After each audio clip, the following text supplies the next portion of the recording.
When you think of the best character duos, there are probably a few that come to mind. But what makes these pairs so memorable? Without Buzz, there is no Woody. Without Woody, there is no Buzz. It's only with them together that Toy Story exists. What is it about them that makes them so inseparable in our minds? Hey, Buzz! You're flying! This isn't flying, this is falling with style. To infinity and beyond! As a writer, I think about this a lot. When creating new characters, how do I ensure each person feels complete? That their existence feels warranted? That they're not there just because the protagonist needs something from them? It comes down to how we define the term character. Someone who appears in a book, movie, etc. A representation of an individual personality in a fictional or dramatic work. A representation, sure, but they have to be more than that. A character, a real character, one that's strong and memorable and stays with you long after the credits, is defined by the scope of their change.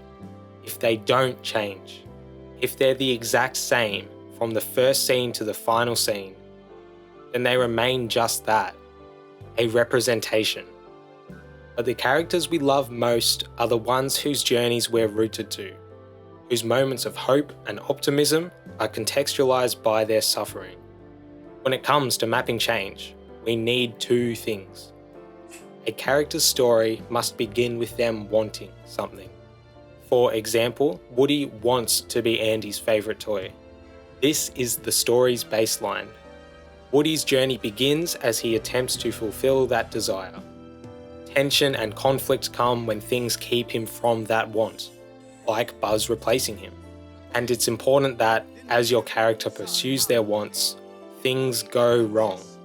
Soon enough, it must be made clear that what the character needs is different to what they want. In fact, it's usually the opposite, and the thing they need will be the thing that sets everything right. Woody might want to be Andy's favourite toy, but he needs to learn to be open to new things. For a character journey to be satisfying, they must go from pursuing their wants at the beginning to recognising their needs by the end. The Woody from the introduction is different to the Woody from the conclusion, and we know he has changed for the better. So what does this have to do with character duos? Well, the strongest of pairings represent what the other is missing. Buzz represents Woody's need. Everything about Buzz is designed to teach Woody to be open to new things. And the opposite is also true. Buzz needs to accept his existence as a toy. Woody teaches him that. You are a toy! We see individually the two characters failing. Alone, pursuing their wants, they don't get too far. But they're like puzzle pieces. What one is missing, the other can perfectly fulfill. So once they come together, there's an incredible synthesis. The pieces click. They complete each other. You did it! Next stop, Andy! Wait a minute. I just lit a rocket. Rockets explode!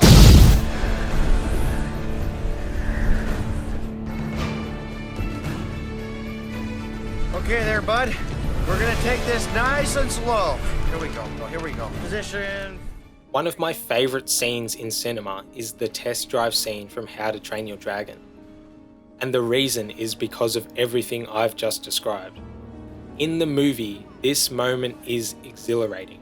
It's the point where Hiccup and Toothless synthesize, where they first learn to work together. At the beginning of the movie, Hiccup wants to be a Viking. Look, the point is, stop trying so hard to be something you're not. I just want to be one of you guys. Which means killing dragons. What Hiccup really needs is exactly what Gobber said, to be himself.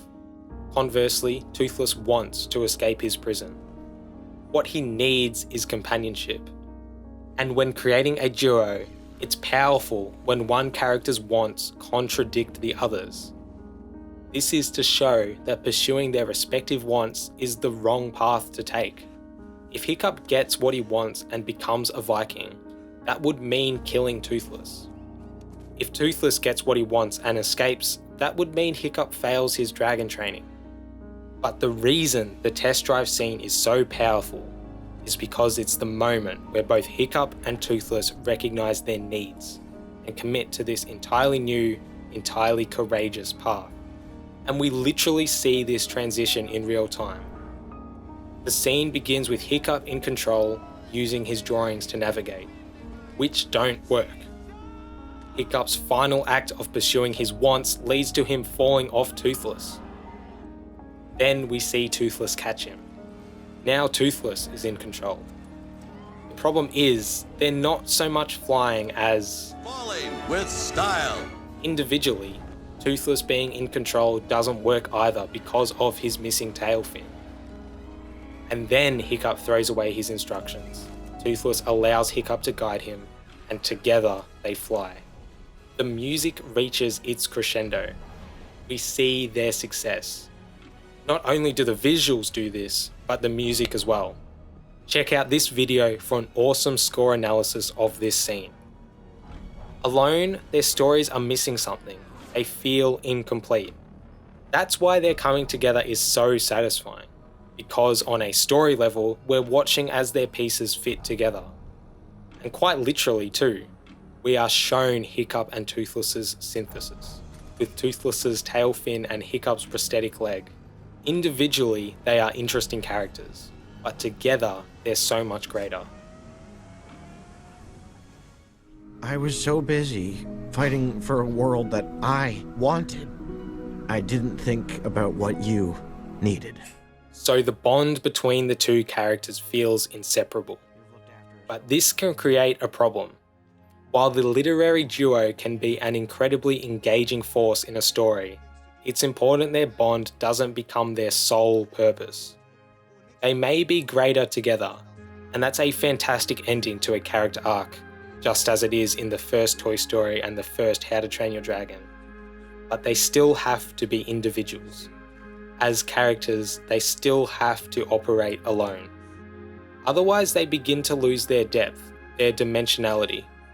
So, while the first Toy Story was about Woody and Buzz learning to work together, the sequel separates them. And although a part of their story is about returning to each other, it's not the only part of their stories. Everything about the Roundup Gang develops his character as an individual. Woody's given a plot entirely separate from Buzz. Equally, Buzz's story is about learning to lead the toys on his own, solidifying who he is as a character. Which is why we get the scene with him exploring the Buzz Lightyear aisle in the toy barn. It's a conflict exclusive to him, completely separate from Woody. And yes, absolutely we still know their characters are greater together, because it takes both of them to survive in the conclusion. But their bond doesn't come at the expense of their individuality. And it's the same with the second How to Train Your Dragon. Hiccup's internal plot of becoming chief and accepting that he's a different leader to his father is separate from Toothless. In fact, the entire plot of the third How to Train Your Dragon movie is about this exact idea. It's about Hiccup and Toothless letting go of each other. About them having the courage to pursue their lives as individuals. That's how to keep their dynamic fresh. Seeing the conflict in their respective lives keeps us invested in the characters themselves, rather than in the idea of the characters. What were just representations are made into something more, into characters, whose impact stretches well beyond the confines of their medium. And there is little more memorable than that.